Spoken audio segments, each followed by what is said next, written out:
ಖಂಡಿತ ನಮಗೆ ನಮ್ಮ ಇನ್ನೊಂದು ತಾಯಿ ಅಂತ ಹೇಳಿದ್ರೆ ತಪ್ಪಾಗಲ್ಲ. ಯಾಕಂದರೆ ಅವ್ರು ನಮ್ಮ ಮಕ್ಕಳ ಥರ ನೋಡ್ತಾ ಬಂದರು. ನಾವು ಹುಡ್ದಾಗಿಂದ ಆ ಸಂಭ್ರಮದಲ್ಲಿ ಅವರು ಇದ್ದರು, ಸರೋಜದೇವರು ಇದ್ದರೆ ಭಾಳ ಸಂತೋಷ ಪಟ್ಟಿದ್ರು. ಅವಾಗ ಇಲ್ಲಿ ಎಲ್ಲ ಸ್ಟೇಜಸ್ಲು ಅವ್ರು ನೋಡ್ಬೇಕಾದ್ರೆ ಯಾವತ್ತೂ ಅವರು ವೀಕ್ ಅಂತ ಅನ್ಸ್ಕೊಳ್ಳಿಲ್ಲ.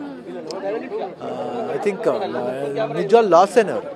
ಏಜ್ ಆಗಿದೆ ಅಂತ ಹೇಳ್ಬೋದು, ಆದರೂ ವಯಸ್ಸು ಮುಖ್ಯ ಅಲ್ಲ, ವ್ಯಕ್ತಿತ್ವ ಮುಖ್ಯ.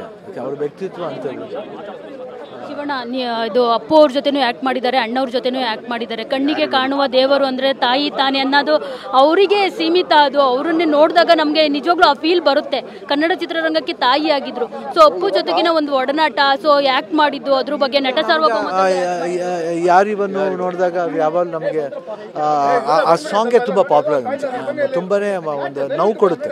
ಅಂದರೆ ಅದರಲ್ಲಿ ಆ ಬಾಂಡೇಜ್ ಇರ್ಬೋದು, ಅಪ್ಪುದು ಸರೋಜದೇವಿಯವರ ಬಾಂಡೇಜ್ ಇರ್ಬೋದು.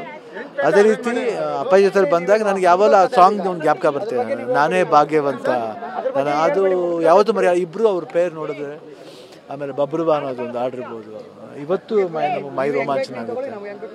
ಆಮೇಲೆ ಆ ಥರ ಒಂದು ಪರ್ಫಾರ್ಮೆನ್ಸ್ ಆಗಲಿ, ಕಿತ್ತೂರಾಣಿ ಚೆನ್ನಮ್ಮ ಮಾಡಿರೋ ರೀತಿ ಇರ್ಬೋದು.